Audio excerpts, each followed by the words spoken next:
Funky garlic है, barbecue garlic range है, अरबिनो एलपिनो है, ये सारे सॉसेस मैं खुद बनाता हूँ। हमारे ये कराची में रहते हुए नौजवान को कोई नौकरी तो मिल नहीं रही, तो छोटा सा ही सही लेकिन कोई ना कोई बिजनेस ज़रूर करना चाहिए। मैं आपकी मुलाकात कराची के एक ऐसे मेहनती बाप बेटे से करवाने लगी हूँ जिनका लाखों का बिजनेस है, लेकिन लाखों का बिजनेस होने के बावजूद इन्होंने अपने फ्राइज़ का एक कार्ट खोल लिया। आप जितना टाइम अपने काम को देते हैं उतना टाइम आप किसी को भी नहीं दे सकते। मेरी फैमिली ने, मेरे नेबर्स ने, मेरे रिलेटिव्स ने, किसी में भी मुझे ऐसा महसूस नहीं कराया कि हमने छोटा सा कोई काम शुरू किया। तो बड़ी ज़बरदस्ती इनकी कोऑर्डिनेशन है, लगता ही नहीं है कहीं से भी कि ये दोनों बाप बेटे, बिल्कुल दोस्तों वाला माहौल होता है। तो अगर काम के अंदर ही कोई फैमिली हो, कोई फ्रेंड हो, काम बहुत आसान हो जाता है। तो इस बात को मद्देनज़र रखते हुए मैंने डैडी के साथ काम शुरू किया। बिस्मिल्लाहिर्रहमानिर्रहीम, अस्सलाम वालेकुम। दस्तक टीवी के साथ मैं हूँ महमूदा नाज़रीन। आज मैं आपकी मुलाकात कराची के एक ऐसे मेहनती बाप बेटे से करवाने लगी हूँ जिनका लाखों का बिजनेस है, लेकिन लाखों का बिजनेस होने के बावजूद इन्होंने अपने फ्राइज़ का एक कार्ट खोल लिया।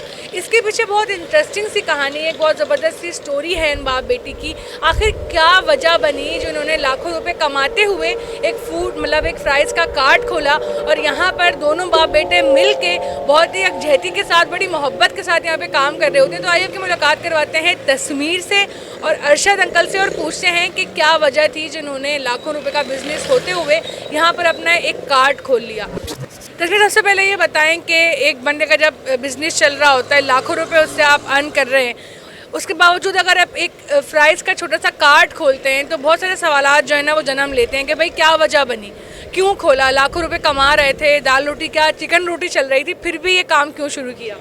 बिल्कुल ऐसे सवाल जवाब होते हैं, लेकिन ये हमारे अपने जहन तक महदूद तक होते हैं। लोग आपको बहुत सराहते हैं अगर आप किसी और चीज़ को, बिज़नेस को शुरू करते हैं। मैं अपने आप को देखूं तो मेरे पहले जहन में बहुत सारे सवाल थे। स्टार्ट करने का बिज़नेस 1.5-2 साल से था, लेकिन इस वक्त जो स्टार्ट करने की वजूहत बनी तो वो महंगाई को देख करके मैंने बोला अगर हम अपने आप को जहन तक सोचते रहें कि यार लोग क्या बोलेंगे, लोग क्या सोचेंगे, तो ऐसे तो काम नहीं चलेगा। लेकिन जब अल्हम्दुलिल्लाह मैंने स्टार्ट किया तो लोगों ने इसको बहुत सराहा। मेरे वालिद ने, मेरी फैमिली ने, मेरे नेबर्स ने, मेरे रिलेटिव्स ने, किसी में भी मुझे ऐसा महसूस नहीं कराया कि हमने छोटा सा कोई काम शुरू किया। अल्हम्दुलिल्लाह छोटा तो नहीं, इसको बहुत बढ़ाएंगे इंशाल्लाह ताला, लेकिन हमारी सिर्फ एक मेंटालिटी होती है कि लोग क्या कहेंगे, हम उसकी जगह पे जाके फंस चुके होते हैं। तो मैं उससे बाहर निकल चुका हूँ और उम्मीद करता हूँ कि बाकी लोग भी बाहर निकलें तो बहुत फ़ायदा होगा हमें। अच्छा, बहुत से लोग होते हैं, अक्सर मैंने देखा है लोगों काफ़ी क्वालिफाइड है, उन्होंने अपना फूड कार्ट खोल लिया, कोई रेस्टोरेंट खोल लिया, लेकिन आपने ये काम बाकायदा तौर पे अपने वालिद के साथ शुरू किया जिसमें आप दोनों बराबर से जो है यहाँ पे काम कर रहे होते हैं। और इनकी जो कोऑर्डिनेशन है, जब भी कोई यहाँ पे आता है तो बड़ी ज़बरदस्ती इनकी कोऑर्डिनेशन है, लगता ही नहीं है कहीं से भी कि ये दोनों बाप बेटे, बिल्कुल दोस्तों वाला माहौल होता है। तो क्या वजह थी कि आपने वालिद को भी इस काम में अपने साथ जो है वो मतलब साथ लगाया।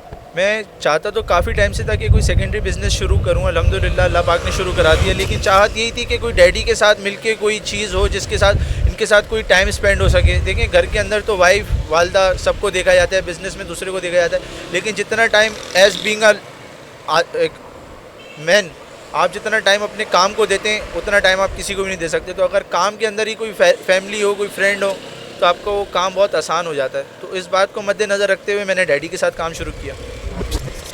अस्सलाम वालेकुम। वालेकुम अस्सलाम। अंकल, आप बताएं कि बहुत से जगहों पे, बहुत से घरों में ये आजकल देखा जाता है कि अगर कोई बेटा कोई काम शुरू करना चाहता है तो वालिद बड़े ख़िलाफ़ होते हैं, ख़ास तौर पे इस तरह का काम जिसका कोई मतलब परमानेंट पता ना हो कि भाई इसमें जो है ना ग्रोथ है या नहीं है, ये काम बंद भी हो सकता है। वो चाहते हैं कि उनका बेटा अगर कोई काम करे भी तो ऐसा काम हो कि बस वो करे और वो कामयाब हो जाए। तो आपसे जब इन्होंने ये आइडिया शेयर किया तो आपने क्या, आपका रिएक्शन था और आपने फिर किस तरह से ये सोचा कि आप इनके साथ देकर ये काम कर सकते हैं, किस तरह से अपने बेटे को सपोर्ट किया। मैंने मेरे बेटे ने जब मेरे से ये बात की तो मैंने बोला ठीक है बेटा आप स्टार्ट करें, मैं आपके साथ हूँ। अच्छा, ऐसा अक्सर हमें ये देखते हैं घरों में कि जो वालिदैन हैं वो बच्चों को सपोर्ट नहीं करते। तो जितने भी अभी तमाम वालिदैन आपको देख रहे हैं तो उनको आप क्या बताना चाहेंगे कि बच्चों को किस तरह सपोर्ट करना चाहिए और किस में नहीं करना चाहिए, कैसे फ़र्क करें वालिदैन। इख्तलाफात जो हैं वो वहीं से ही बड़े होते हैं जब वो वालिदैन अपनी मर्ज़ी अपने बच्चों के ऊपर मुसल्लत करते हैं।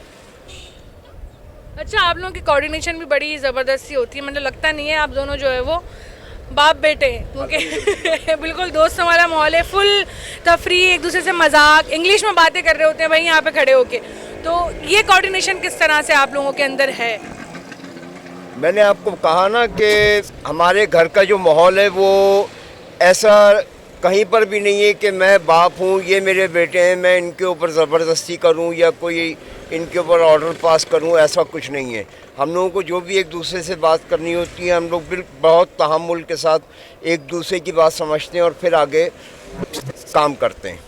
अच्छा, कभी आपके जहन में ऐसी सोच आई हो कि शौक़ इसका था, आइडिया इसका था, खोला इसने, काम पे मुझे लगा दिया, खुद तो जो है ना वो गायब हो जाता है?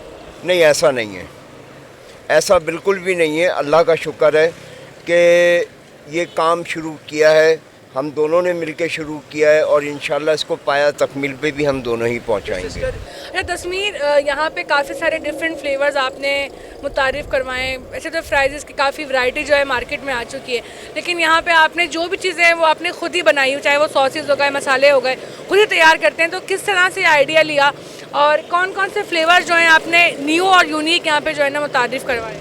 सिस्टर, सारे के सारे जो फ्लेवर्स हैं मेरे टेक्स मेक्स है, क्लासिकल चीज़ है, फंकी गार्लिक है, बारबेक्यू गार्लिक रेंज है, अरबिनो एलपिनो है, ये सारे सॉसेस मैं खुद बनाता हूँ। खाने पीने का थोड़ा सा शौकीन हूँ, शुरू से था, और घर पे भी खुद ब खुद ही हमारे यहाँ सब कुकिंग करते हैं, कोई बड़ा कोई छोटा नहीं देखा जाता। तो सॉसेस वगैरह पहले भी बनाते थे, तो उसी वहीं से शुरू किया थोड़ा सा साइड, और करते करते करते यहाँ तक आ गए हैं। लेकिन अल्हम्दुलिल्लाह अब जो भी सॉसेस हैं वो मेरी अपनी खुद की रेसिपीज़ हैं, इसमें किसी का कोई लेन देन नहीं है। हाँ, बंदा यूट्यूब वगैरह से सीखता है, कुछ कहीं से कुछ कहीं से, तो ऐसे करते करते यहाँ तक पहुँच गए। अच्छा, आपका प्राइमरी काम क्या है? लोग अब कमेंट्स में सवाल करेंगे कि भाई कैसे लाखों रुपए कमा रहे हैं, क्या प्राइमरी काम है? तो क्या काम है आपका प्राइमरी, और कितना बड़ा काम है, कितना मसरूफियत वाला काम है, ये भी आप बता दीजिए। सिस्टर, मेरा शेरशाह के अंदर स्क्रैप का बिज़नेस है, जिसके अंदर हम यहाँ पर स्क्रैप परचेज़ करके बाहर एक्सपोर्ट करते हैं।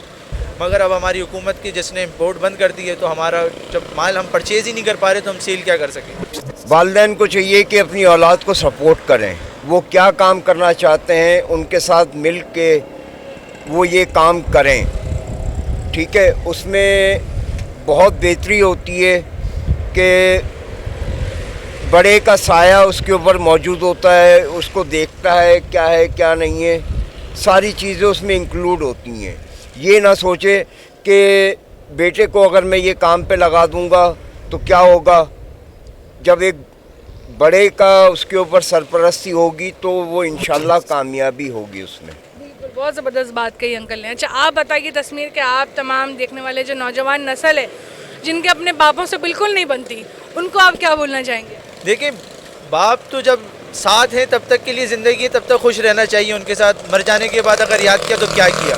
लेकिन जहाँ तक ये काम की बात है, तो मैं यहाँ पर मेरे पास बहुत सारे लोग आते हैं पूछने के लिए, बताने के लिए। मैं उनको सबको यही मशवरा देता हूँ कि नौकरी को छोड़ के अगर छोटा सा ही बिज़नेस शुरू किया जाए तो किसी ना किसी वक्त पे जा कर के अपना पीक टाइम आपको ज़रूर दिखाएगा।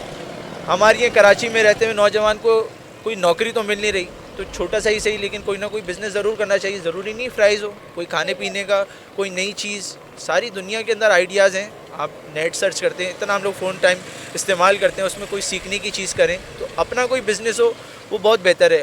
तो नाज़रीन, ये थी आज की हमारी स्टोरी, एक मेहनती बाप बेटे की। तो उम्मीद है कि आपको आज का प्रोग्राम, आज की जो स्टोरी है वो पसंद आई होगी। इंशाल्लाह आपसे फिर मुलाकात होगी एक और नई कहानी के साथ। तब तक के लिए अल्लाह हाफ़िज़।